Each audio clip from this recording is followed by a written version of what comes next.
Guys, Bageshwar বাবাকে দেখা ভাগ্যে লেখা নেই, তাই আমি পালিয়ে এসেছি।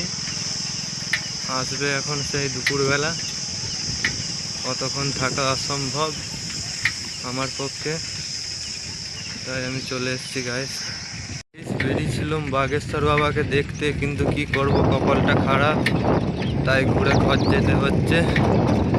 তোমরা একটু লাইক করে দেবে, একটু হালকা করে সাবস্ক্রাইব করে দেবে। Bye bye.